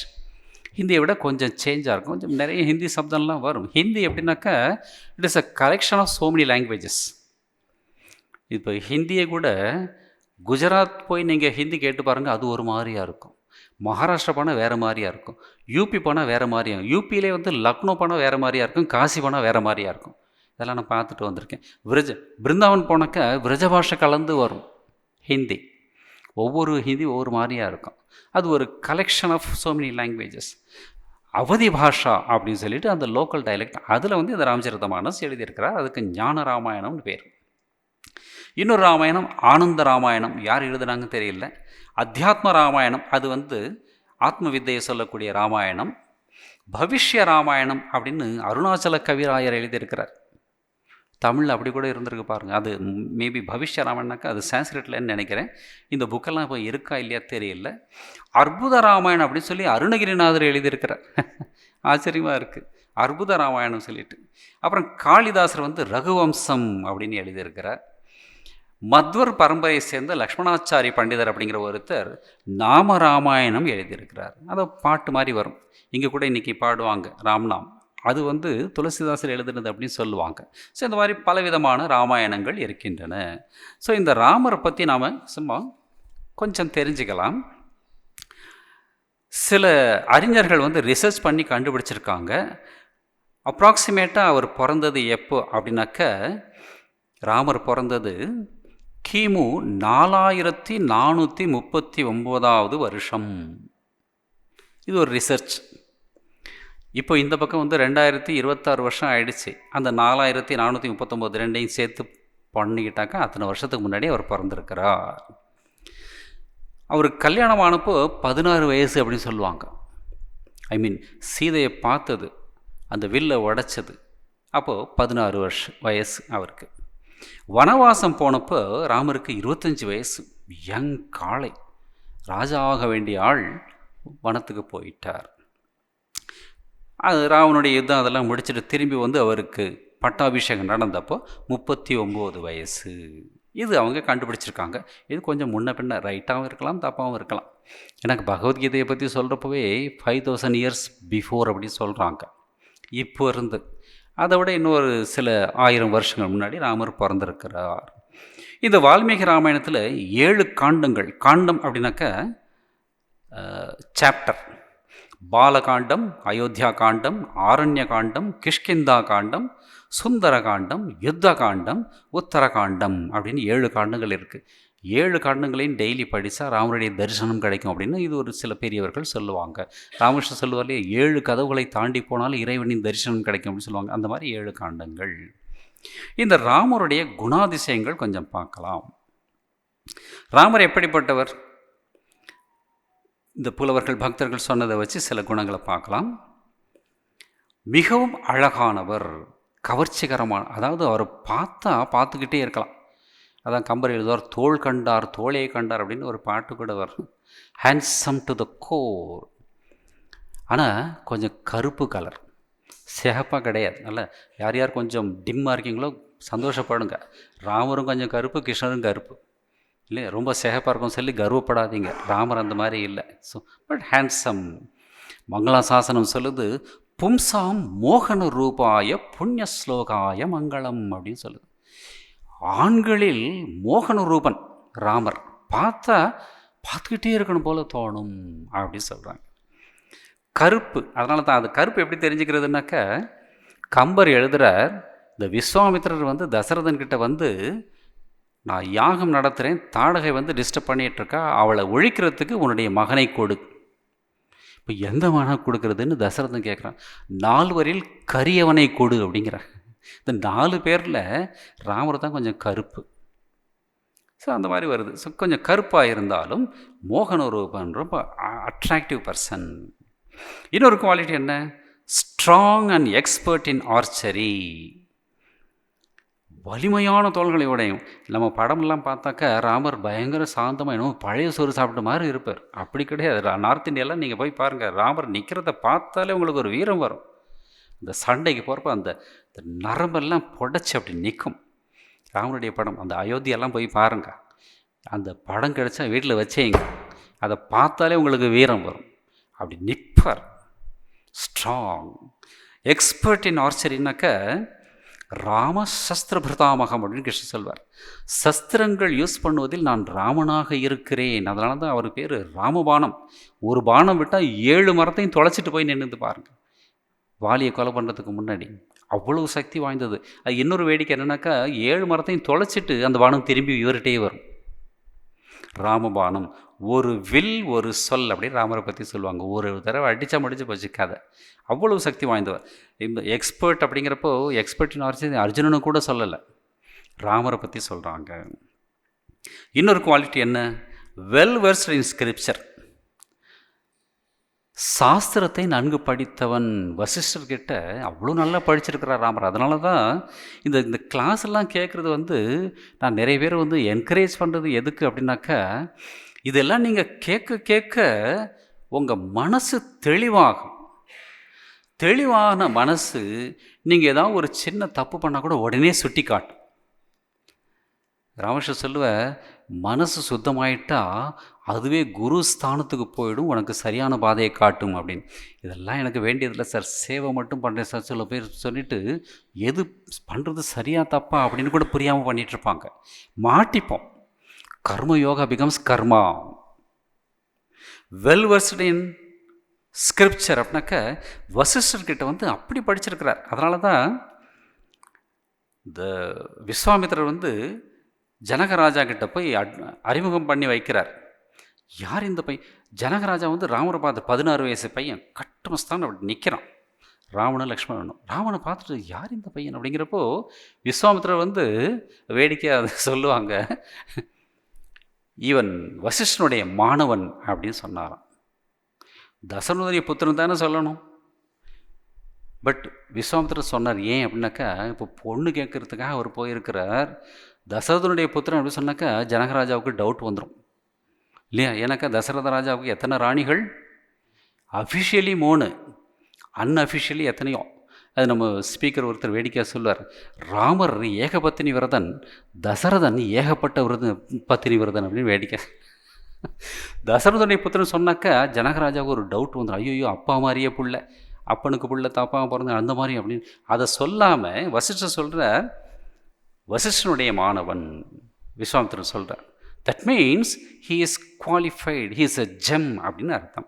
அந்த மாதிரி படித்தவன் ராமன். இன்னொரு குவாலிட்டி என்ன? ஹம்பிள்.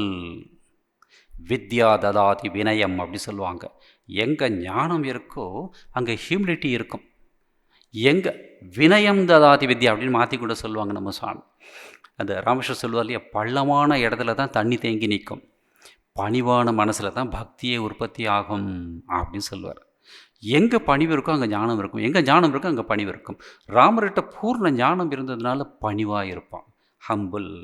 அஃபெக்ஷனேட், எல்லார்கிட்டையும் அன்போடு இருப்பான். வேண்டியவங்க வேண்டதும் அப்படி கிடையாது. அப்ரோச்சபிள். அப்ரோச்சபிள்னாக்கா ராஜாவாக இருந்தாலும் இப்போலாம் வந்து மினிஸ்டர் போய் பார்க்குறதுக்கே எவ்வளோ கெடுபடி இருக்குது பாருங்கள் இல்லையா? ஒரு வேலைக்கும் லாய்க்கு இல்லாதவனாக இருப்பான். ஆனால் வர்றப்ப என்னமோ பெருசாக வந்து அது ஒரு வேடிக்கையான ஒரு கதை படித்தேன். ஒரு 5 வயசு பையனை அழைச்சிட்டு ஒரு அப்பா போகிறார். அப்போ எதிர்த்தாப்பில் வந்து ஒருத்தன் செயின் போட்டு 2 போலீஸ் வராங்க. அப்பா யாருப்பா இவன் அப்படின்னு அவன் கேட்டான். அப்பா சொன்னார், அவன் பிக் பேக்கெட் அடிக்கிறவன் போலீஸ் பிடிச்சிட்டு போகுது. ஓ அப்படின்ட்டு கொஞ்சம் தூரம் போன உடனே 5-6 போலீஸ் ஒரு செயின் போட்டு அழைச்சிட்டு போகிறாங்க. அப்பா 5-6 போலீஸ், இவன் கொலைகாரன்டா, அதனால் 5-6 போலீஸ் அப்படின்னு சொன்னான். கொஞ்சம் தூரம் போன உடனே 100 போலீஸ் இருந்தது. அப்பா இவன் பெரிய கொலைகாரனா, டேய் பேசாத, இவன் மினிஸ்டர்டா அப்படின்னு சொன்னாங்க. ஸோ அப்ரோச்சபிள் அப்படின்னாக்கா அந்த பதவி வந்தாக்கா நிறைய பேருக்கு திமிரு வரும். அது ஒரு பாட்டு, பதவி வரும்போது பணிவு வர வேண்டும், துணிவு வர வேண்டும் தோழா அப்படி. பணிவு நிறைய பேர் போயிடும். அவருக்கு இருந்தால் கூட அந்த கூட இருக்கும் ஒரு குரூப்பு, தலைவரை பார்க்க முடியாது அப்படின்னு சொல்லி பயங்கரமாக அலட்டுவாங்க. அதெல்லாம் வந்து இல்லாமல் ராமர் வந்து அப்ரோச் சொல்லணுனாக்கா வெரி ஹம்பிள் அப்படி இருப்பான். Plus balanced. இது ரொம்ப முக்கியமான ஒரு குவாலிட்டி நம்ம வாழ்க்கையில் கூட. ஒரு சாமிஜி சொல்லுவார், பெரிய பெரிய தத்துவெல்லாம் பேசுகிறான், ஒரு ஜில் அண்ட் ஜாக் வந்து ஒரு கல்லை தூக்கி போட்டால் உடனே கோவப்படுறான், பேசின தத்துவம் எங்கே போச்சு அப்படின்னு ஒரு வார்த்தை ஒரு லெக்சரில் பேசுவார் சாமிஜி. ராமர் வந்து எப்போவுமே வந்து பேலன்ஸ்டாக இருக்கிறார். நல்லது நடந்தாலும் சரி, கெட்டது நடந்தாலும் சரி. ஒரு சிஷ்யன் போய் குருக்கிட்ட கேட்டான், ரொம்ப கஷ்டமாக இருக்குது குருவே, எப்படி இதுலேருந்து வெளியில் வர்றதுன்னு தெரியல அப்படின்னப்போ அவர் சொன்னார், 3 பாயிண்ட்டு ஞாபகம் வச்சுக்கோ. என்ன சொல்லுங்க? எப்போவும் வந்து மனசுக்கு சொல்லு, நல்லதே நடக்கும், இதை சொல்லிக்கிட்டே இரு. பட் அது நடக்க மாட்டேங்குது குருவே எனக்கு சார். அப்போ நடப்பதெல்லாம் நன்மைக்கேன்னு வச்சுக்கோ. நமக்கு பிடிச்சதெல்லாம் நடக்குதா இல்லை? நடப்பதெல்லாம் நன்மைக்கு அப்படின்னு மனசுக்கு சொல்லு. அப்போவும் மனசு கேட்க மாட்டேங்க. இதுவும் கடந்து போகும், எதுவும் நிரந்தரம் இல்லை, இதை ஞாபகம் வச்சுக்கோ அப்படின்னு 3 லெசன்ஸ் கொடுத்தார். நல்லதே நடக்கும், நடப்பதெல்லாம் நன்மைக்கே, இதுவும் நிரந்தரம் அல்ல, இந்த 3ஐயும் வச்சுக்கோ, ஹாப்பியாக இரு அப்படின்னு சொன்னது ஒரு கதை. பேலன்ஸ் அப்படின்னாக்க ஆகமாபாயன அனித்யா தான் திதிக்ஷஸ்வ பாரத அப்படின்னு கிருஷ்ணன் சொல்லுவார். அதாவது இந்த நன்மை தீமை சுகம் துக்கம், இப்போ பாருங்கள், இப்போது ஏப்ரல் வரப்போகுது, உடனே உங்களுக்கு என்ன ஞாபகம் வரும்? ஏசி தான் ஞாபகம் வரும் இல்லையா? டெய்லி இங்கே கிளாஸ் இருந்தால் நல்லாயிருக்கும்னு தோணும். பட் நல்லா பேசக்கூடியவங்களும் வேணும் அதுவும் தோணும் இல்லையா? ஸோ ஏப்ரல் வந்தோடனே மனசு வந்து it is getting ready for heat. அதே மாதிரி டிசம்பர் வரப்போ அப்போ கோல்டாக இருக்கும் சொல்லி இது வரும் போகும், இதெல்லாம் பொறுத்துக்கோ, இதை மாற்றணும்னு நினச்சிக்காத அப்படின்னு கிருஷ்ணன் சொல்வார். அந்த மாதிரி இருக்கக்கூடியவர் பேலன்ஸ்ட், எப்போவுமே சமநிலை தவறாதவன் ராமன். இன்னொரு குவாலிட்டி என்ன? Like a father towards is subjects. நாட்டு மக்கள்கிட்ட அப்பா மாதிரி நடந்துப்பார். நானே வந்து வேலுமட்டிலலாம் பார்த்துருக்கேன். நான் இப்போ பிரம்மச்சரியாக இருந்தப்பவே இந்த பெங்காலி லேடிஸ் எல்லாம் வயசானவங்க, அவங்க எங்களை எப்படி தெரியுமா பாபா அப்படின்னு கூப்பிடுவாங்க. பாபானாக்கா அப்பான்னு அர்த்தம். அந்த அம்மாவுக்கு 75 வயசு, எனக்கு 30 வயசு. பாபா பாலு ஆச்சேன் அப்படிம்பாங்க. ஆட்டிடியூட் இல்லையா? சுவாமிஜியை பற்றி ஒரு சீனியர் சுவாமி சொல்லுவார், ஹூ இஸ் சுவாமிஜி அப்படிங்கிறப்போ is a mother in a male form அப்படின்னு சொல்லுவார். என்ன ஒரு ஸ்டேட்மெண்ட் பாருங்கள். He is a mother in a male form. Sarada Devi is a mother in a female form. Swamiji அப்படி ஒரு நமக்காக அவ்வளோ பண்ணி வச்சுருக்காரு பாருங்க. அவர் மரத்தடியில் படுத்துட்டு உங்களுக்கெல்லாம் ஏசி ஹால் கொடுத்துருக்குறார், நமக்கெல்லாம் வேலைக்கு சாப்பாடு போட்டிருக்கிறார். ஸோ அந்த மாதிரி இவர் ஃபாதர், அப்பா மாதிரி பழகுவார். இன்னொரு குவாலிட்டி என்ன? Truthful and dutiful. உண்மை. வால்மீகி முனிவர் எழுதுகிறார், ராமருக்கு என்ன அடையாளம்னாக்கா சத்தியம் ஆர்ஜவம் அப்படி சொல்கிறார். உண்மையும் நேர்மையும். ஆர்ஜவம்னாக்கா நேர்மை. இது ரெண்டும் வந்து சாமிஜி ஒரு இடத்துல சொல்லுவார், they are 2 sides of the same coin அப்படிம்பார். உண்மை இருந்தால் நேர்மை இருக்கும், நேர்மை இருந்தால் உண்மை இருக்கும். ஒன்று இருந்தாலே போதும். இப்போ இந்த புக்கு இருக்குனாக்கா இது ஃப்ரண்ட் பேஜ்னாக்கா பேக் பேஜும் இருக்கும். அதை போல் ராமர்கிட்ட இந்த 2 குவாலிட்டியும் ஃப்ரம் த பிகினிங் இருந்தது. டியூட்டிஃபுல். அது எப்படி தெரிஞ்சுக்கிறது? ராவணன் செத்து போனது சாகலை, இன்று போய் நாளை வா அப்படி சொல்லி அனுப்பி வச்சுட்டார். லக்ஷ்மணன் வந்து கேட்குறான், எதுக்காக அண்ணா அனுப்பி வச்சேன் அப்படின்னு. அவன் சப்போஸ் சீதையை கொண்டு வந்து விட்டு அவனை ஏன் கொலை பண்ணணும், விட்டுலாமே, அவன் நல்ல பக்தன் அப்படிங்கிறார். என்ன அற்புதமான மனசு பாருங்கள். இவ்வளவு கஷ்டத்தை கொடுத்ததுக்கப்புறம் கூட அந்த பகைவனுக்கும் அருள்வாய் நன்னெஞ்சி அப்படின்னு பாரதியார் பாடுவார். அந்த மனசு ராமருக்கு இருந்தது. சீதையை கொண்டு வந்து விட்டுட்டா இந்த நாட்டையும் அவனையும் விட்டுடலாம். உடனே லக்ஷ்மணன் கேட்குறான், பட் இந்த நாடு வந்து விபீஷனுக்கு கொடுக்க போகிறேன்னு சொல்லி நீங்கள் அன்றைக்கே தார வார்த்து கொடுத்துட்டிங்களே. ஓ ஆவா, அப்போது அயோத்தியா வந்து ராவணனுக்கு கொடுத்துடலாம் அப்படிங்கிறார். கொடுத்த வார்த்தையை தவறக்கூடாது, நான் விபீஷணனுக்கு வார்த்தை கொடுத்துருக்கேன். இது நாமளும் கற்றுக்க வேண்டிய ஒரு முக்கியமான ஒரு பாயிண்ட். Keeping your words. நாம் நிறைய வார்த்தைகள் நாம் சொல்லிடுவோம், அப்புறம் அதை வந்து காப்பாற்ற மாட்டோம். இது அந்த 2005 வேலுமடத்தில் ஜனவரி 1 அந்த ஆர்ச் ஓப்பன் பண்ணாங்கன்னா, முன்னாடியே ஒரு நிகழ்ச்சியில் சொல்லியிருக்கேன். ஜனவரினாலே ரொம்ப க்ளவுடியாக இருக்கும், ரொம்ப கோல்டாக இருக்கும். 9:30க்கு சுவாமி ரங்கநாதாஞ்சி போய் ஓப்பன் பண்ணணும். காலையில் எல்லாம் பேசியாச்சு, ரெடி பண்ணியாச்சு, கார் வந்து நீக்குது. ஆனால் அன்றைக்கி பார்த்தா காலையில் 5 மணிலேருந்தே பயங்கரமான ஃபாக், ஜில்லுன்னு வேறு இருக்குது. ஜிஎஸ் மரம் அங்கேருந்து ஃபோன் பண்ணி சொல்கிறார், ஏய் வெதர் ரொம்ப மோசமாக இருக்குது, மாரஜிட்ட சொல்லி வை, ஒரு 1/2 மணி நேரம் கழித்து கூட போகலாம். அது ஒன்றும் பெரிய ரிலீஜியஸ் ஃபங்க்ஷன் கிடையாது, சும்மா ஆர்ச்சுக்கு வந்து ஒரு தீபம் காட்ட வேண்டியது தான், 1/2 மணி நேரம் 3/4 மணி நேரம் கழித்து போகலாம் அப்படின்னு. ஸோ அந்த செக்ரட்டரி சாமி வந்து ரங்கநாதன்ஜிகிட்ட வந்து சொல்கிறார், Maharaj weather is not good, ஒரு 1/2 மணி நேரம் கழித்து போகலாம் அப்படின்னு. அப்போ 9:20 நான் அங்கே நிற்கிறேன் ரூமில். 9:20 அவர் பார்த்தார், புக்கு படிச்சு மூடி வச்சுட்டு, what time did I give, அவர் பேச்சு அப்படி, what time did I give, 9:30. What is the time now? 9:20. Bring the shirt, சட்டையை கொண்டு வா. நிறுத்துறதுக்கு யாருமே கிடையாது. No people will not be there அப்படின்னு அந்த செக்ரட்டரி சொல்கிறார். ஜனங்கள்லாம் வந்திருக்க மாட்டாங்க, வெதர் ரொம்ப மோசமாக இருக்குது. சொல்லியாச்சு, சட்டையை கொண்டு வா அப்படின்னு சொல்லிட்டு சட்டையை போட்டு கிளம்பிட்டோம். அங்கே போய் அப்புறம் ஒரு சின்னதாக ஏதோ ஒரு மாலை எல்லாம் வச்சுருந்தாங்க, அதெல்லாம் போட்டு ஆரத்தி காட்டிட்டு அங்கே இருக்கிற சாதுக்களுக்கு கொஞ்சம் ஸ்வீட்ஸ் எல்லாம் கொடுத்துட்டு ஒரு 20 மினிட்ஸ் தான் ப்ரோக்ராம். இதுக்குள்ளே பிரசிடென்ட் மரம் வந்துட்டான்னு சொல்லிட்டு ஏகப்பட்ட கூட்டம். அங்கே சாதுக்கள் நிறைய பேர் கூடிட்டாங்க. திரும்பி வந்துட்டார் காரில் போகிறப்ப அப்படியே 2 பக்கமும் பார்த்துட்டே போகிறார். நிறைய சாதுக்கள் டிவோட்டிஸ் எல்லாம் ஓடுறாங்க. திரும்பி ரூமுக்கு வந்தோடனே அந்த செக்ரட்டரியை கூப்பிட்டு, you told people will not be there but so many people were there. அப்போ தான் நான் நினச்சேன், கேரக்டர் பவர் எவ்வளோ ஸ்ட்ராங் இல்லை, வார்த்தையை காப்பாற்றணும் அப்படின்னு நீங்கள் நினச்சா. எனக்கு நான் மடத்தில் ஜாயின் பண்ணுறதுக்கு முன்னாடி ஒரு சாது சொன்னார், ராமா சாதுன்னு ஒருத்தர் சொன்னார், நீ ரெசல்யூஷன் கரெக்டாக தீர்மானம் பண்ணால் இயற்கை தன்னை மாற்றிக்கும், உனக்கேற்ற மாதிரி எல்லா உதவியும் செய்யும் அப்படின்னு ஒரு ஸ்டேட்மெண்ட் சொன்னார். நம்ம நிறைய இதில் முயற்சியே பண்ணுறதில்ல. சாதுகளுக்கு தான் அதெல்லாம் நம்மளாலாம் முடியாதுன்னு சொல்லி செவுத்தையே கட்டி வச்சுருவோம். இயற்கை அதை கேட்டுட்டு முடியாதுன்னு சொல்லிட்டான், சரி விட்டுடுப்பா அப்படின்னு சொல்லிட்டு இயற்கையும் உதவி பண்ணாது, நோ அப்படின்னு. அந்த மாதிரி அந்த கேரக்டர் ஸ்ட்ரென்த் வரணும். எனிவே, ட்ரூத்ஃபுல்லாக இருந்தாக்கா இதெல்லாம் வரும், டியூட்டிஃபுல்லாக இருந்தாக்கா இதெல்லாம் வரும். Devoted to parents, equal love to all mothers. Time ஆகிடுச்சுப்பா. அம்மா அப்பா கிட்ட அவ்வளோ மரியாதை. யார் யாருக்கு அம்மா அப்பா கிட்ட மரியாதை இருந்ததோ அவங்களாம் ஒரு உச்ச நிலையை அடைஞ்சிருக்காங்க. நெப்போலியனுடைய அம்மா அவனை ரொம்ப மோசமாக நடத்தியிருக்காங்க. ஆனால் இவனுக்கு அம்மா கிட்ட அவ்வளோ அன்பு. ஆச்சரியமாக இருக்கும் இந்த லைஃப் படித்து பார்த்தா. நெப்போலியன் உலகத்தையே அப்படியே கதற வச்சான், அம்மா கிட்ட அவ்வளோ அன்பு வச்சுருந்தான் அப்படின்னு அவனுடைய லைஃப்பில் வருது. ஆனால் அவங்க அம்மா பிரியமாகவே இருக்க மாட்டாங்களாம். அம்மா எப்படியோ இருக்கட்டும், ஆனால் பையனுக்கு அவ்வளோ அன்பு. ராமர் அந்த மாதிரி பேரண்ட்ஸ் கிட்ட அவ்வளோ அன்பு. அது மட்டும் இல்லை, ஈக்குவல் லவ் எல்லா அம்மாக்கள் கிட்டையும். வனவாசம் முடிச்சுட்டு திரும்பி வந்த உடனே கைகை அம்மா பின்னாடி நிற்கிறாங்க. ஐயோ ராமர் 14 வருஷம் இந்த கஷ்டத்துக்கு நான் தான் காரணம், அவள் முன்னால் போகிறது கூட எனக்கு வெக்கமாக இருக்குன்னு சொல்லிட்டு நிற்கிறப்போ ராமர் ஃபஸ்ட்டு கைகை அம்மா காலில் விழுந்தாருன்னு அவன் பார்க்குறான். ஏன்? உன்னால தான் இவ்வளோ நல்ல காரியங்கள்லாம் நடந்திருக்கு. அது பட்டாபிஷேகத்தின் போது தசரதர் வந்தாராம் வாழ்த்துறதுக்கு.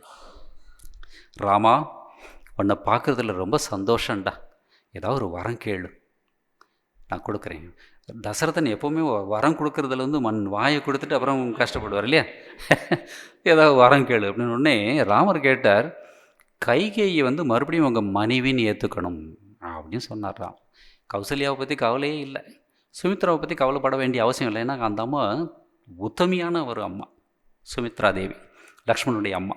அந்த அம்மா சொல்லுவாங்க, அது ஒரு ராமாயணத்தை பற்றி ஒரு கிளாஸ்லாம் பார்த்தாது, வரிசையாக கிளாஸ் எடுக்கலாம். ராமர் காட்டுக்கு போகிறான்னு தெரிஞ்ச உடனே அந்த அம்மா லக்ஷ்மணன் கூப்பிட்டு நீ போ அப்படின்னு சொல்கிறாங்க. நீ போ, அவனுக்கு துணையாக இருக்கணும், காட்டில் போகிறப்ப அவனுக்கு முன்னால் போகிறப்ப, திரும்பி வரப்போ நீ பின்னால் வா அப்படின்னு இந்த ஸ்டேட்மெண்ட்லாம் நிறையா உண்டு. அது மட்டும் இல்லை, இன்னையிலேருந்து ராமன் தான் உனக்கு அப்பா, சீதா தான் உனக்கு அம்மா, சீதையை என்னுடைய ஸ்தானத்தில் நிறுத்திப்பார் அப்படின்னு சுமித்ரா தேவி சொல்கிறார். ராமர் போய் சுமித்ரா தேவி காலில் விழுந்து, அம்மா இவன் எதுக்கு கஷ்டப்படணும் அப்படின்னாக்கா, சுமித்ரா தேவி உனக்கு உதவாத பையன் எனக்கு பிறந்து என்ன பிரயோஜனம் அப்படின்னு சொன்னாலும் அந்த சுமித்ரா தேவி. என்ன கேரக்டர்ஸ் எல்லாம் இருக்குது பாருங்க. அவ்வளவு பேர். ராமர் மட்டும் இல்லை, ராமாயணம் எடுத்தாக்கா அதில் வர்ற ஒவ்வொரு கேரக்டரும் அவ்வளோ உத்தமமான கேரக்டர்ஸ். ஒவ்வொரு கேரக்டரை பற்றி, இந்த இந்திரஜித்தோடைய மனைவியை பற்றி அவ்வளோ பேசலாம், சுலோச்சனா, அவள் அவ்வளோ உத்தமி. அதனால தான் இந்திரஜித்தை கொலை பண்ணுறதுக்கு சுலோச்சனாவுடைய அப்பாவே லக்ஷ்மணா வந்தார் அப்படின்னு அது ஒரு கதை. நிறைய கதைகள் இந்த மாதிரி கிளை கதைகள்.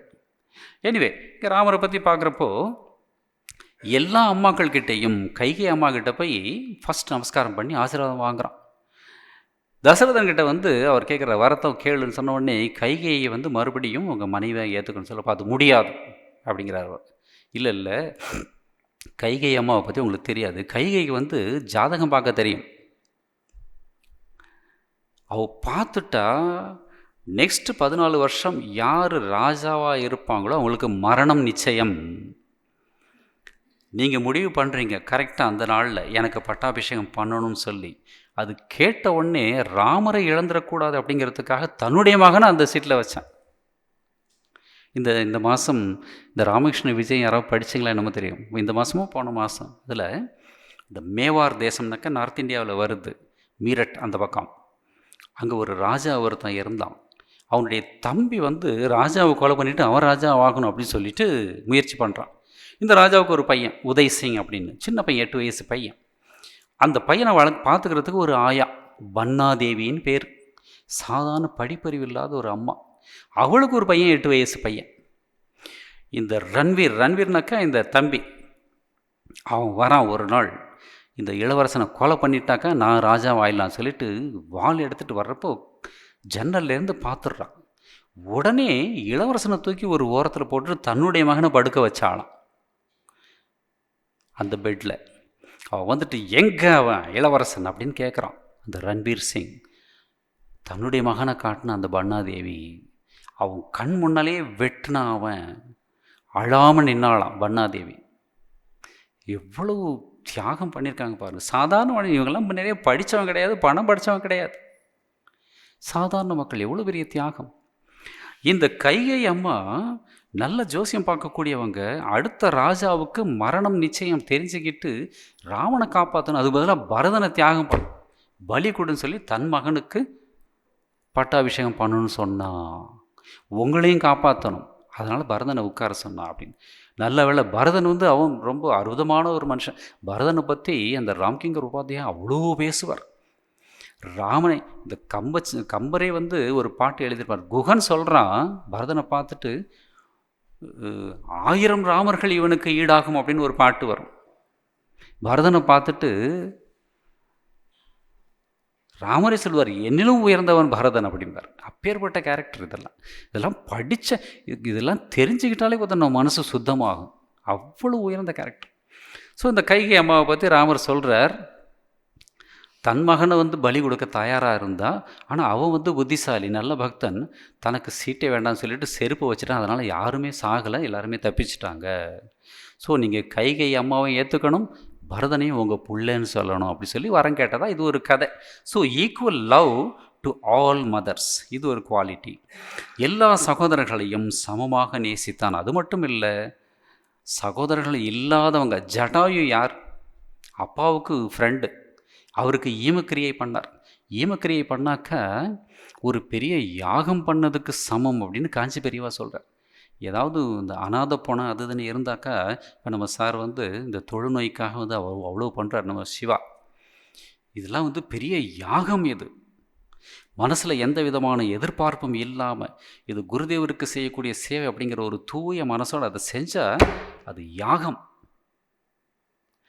ஈமக்கிரியை அநாத பணத்துக்கு வந்து நீங்கள் கொண்டு போய் சுடுகாட்டில் போட்டால் கூட அது வந்து பெரிய புண்ணியம் அப்படின்னு காஞ்சி பெரியவா சொல்கிறார். ஜடாயுக்கு ஈமக்கிரியை பண்ணியிருக்கிறார். சபரி ஒரு அம்மா உட்கார்ந்துருந்தா பல வருஷமாக. ராமர் பிறக்கிறதுக்கு முன்னாலேருந்து அவள் வெயிட் பண்ணிகிட்ருக்கான். பாருங்க, சபரி எப்பேற்பட்ட ஒரு கேரக்டர் பாருங்க. ராமர் போனாக்க ராமர் சொல்கிறார், இந்த வயசுலேயும் இவன் எவ்வளோ அழகாக இருக்கா அப்படின்னு சொல்லி. நான் அரைச்சி போச்சு, பல்லில் விழுந்து போச்சு, இந்த வயசில் எவ்வளோ அழகாக இருக்கான்னாக்கா it is not physical beauty, character beauty. அந்த பக்தி கட்டுப்பட்டு ராமர் விஷயம் எங்கேயோ போனவங்க இந்த பக்கம் போகணும் போல தோணுது அப்படின்னு ராமர் சொல்கிறார். பாருங்கள், இழுக்கிறேன் அப்படியே. ராமகிருஷ்ணன் சொல்லுவார் இல்லையா, இந்த பிகினிங் ஸ்டேஜ் வந்து பகவான் வந்து காந்தம், பக்தன் வந்து இரும்பு ஊசி. பக்தி வளர வளர பக்தன் காந்தம் ஆயிடுவான், பகவான் வந்து ஊசி மாதிரி ஆகி ஓடி போய் ஒட்டிப்பார் அப்படின்னு ஒரு எக்ஸாம்பிள் கொடுப்பார். அந்த மாதிரி ராமரை தேடிட்டு போனார் சபரி. அங்கே உட்காந்துட்டு ராமரை பார்க்குறதுக்காக முயற்சியே பண்ணல. ராமன் வருவான். ஏன்? என்னுடைய குரு சொல்லியிருக்கார், மதங்க முனிவர் சொல்லியிருக்கார், ராமர் வருவார், உனக்கு காட்சி கொடுவார், நிச்சயம் நடக்கும். அது குரு வார்த்தை. என்ன ஒரு நம்பிக்கை. இஷ்டா பாருங்க, இஷ்டா எங்கே இருக்கோ ராமர் வருவார், அது தாத்பரியம். இந்த மாதிரியெல்லாம் இன்னும் நிறைய குட் குவாலிட்டிஸ் எல்லாம் இருக்குது. இன்னும் நிறைய பேசலாம். இன்றைக்கி டைம் முடிஞ்சு போச்சு. இந்த நல்ல நாளில் அவரை பற்றி கொஞ்சம் பேசக்கூடிய ஒரு பாக்கியம் நமக்கு கிடச்சிருக்கு. விவேகானந்தர் சொல்லுவார், man is a compound of animality, humanity and divinity. மனிதன் ஒரு கலவை. அவனுக்கு உள்ளார மிருகமும் உண்டு, மனிதனும் உண்டு, தெய்வமும் உண்டு. யாருக்கு சாப்பாடு போடுறோமோ அந்த பர்சனாலிட்டி வளரும். ராமரை பற்றி படித்தா தெய்வீக குணத்துக்கு சாப்பாடு போடுறோம். உள்ள ராமர் வளருவார். ஸோ இந்த மாதிரி முயற்சியை நாம் இங்கே கிளாஸில் கேட்குறது மட்டும் இல்லை, முடிஞ்சால் ராமாயணம் படிங்க. வீட்டில் ராமாயணம் வச்சு குழந்தைங்களுக்கு சொல்லிக் கொடுங்க. விவேகானந்தர் ஒரு இடத்துல சொல்லுவார், ராமாயணம் மகாபாரதம்லாம் எங்கே போச்சு, அதெல்லாம் ஏன் நம்ம குழந்தைங்களுக்கு சொல்லிக் கொடுக்கறதில்ல? இதெல்லாம் சொல்லிக் கொடுக்காம போனதுனால தான் அவன் நடிகர்களை பார்த்து பின்னாடி போயிட்டுருக்கான். இல்லை, அது ஒரு பெரிய சயின்டிஸ்ட் சொல்கிற, நடிகர்களையும் அரசியல்வாதிகளையும் பின்பற்றாமல் நம்முடைய மாணவர்கள் விஞ்ஞானிகளையும் அறிஞர்களையும் பின்பற்றினால் எப்படி இருக்கும் இந்த தேசம் அப்படின்னு ஒருத்தர் ஆதங்கப்பட்டு சொல்கிறார். இல்லை, விஞ்ஞானிகள் தான் உண்மையாக நமக்கு ஹெல்ப் பண்ணி. இந்த லைட்லாம் யார்? அஜித் கண்டுபிடிச்சாரா, விஜய் கண்டுபிடிச்சாரா? பாருங்க. இல்லை, இந்த ஏசி யார்? ரஜினியை கண்டுபிடிச்சார். அதை கண்டுபிடிச்சவங்களை பற்றி நாம் கவலையே பண்ணல. ஏன்னா இவங்களை பற்றியெல்லாம் கவலைப்பட்டுட்டு போஸ்டர் ஒட்டி அங்கேருந்து குதித்து செத்து போய் வீர மரணத்தை தழுவி இல்லை என்னென்னோ பண்ணிகிட்ருக்கோம். ஸோ உள்ளே இருக்கக்கூடிய தெய்வீகத்தை வளர்க்க முயற்சி செய்வோம். அதுக்காக அதுவும் இந்த தேசத்தில் பிறக்கிறதுக்கே புண்ணியம் செஞ்சுருக்கணும். பாருக்குள்ளே நல்ல நாடு பாரத நாடு அப்படின்னு பாரதியார் படம், அது வேடிக்கை இல்லை, சத்தியம். அப்பேற்பட்ட பாக்கியம் நமக்கு கிடச்சிருக்கு.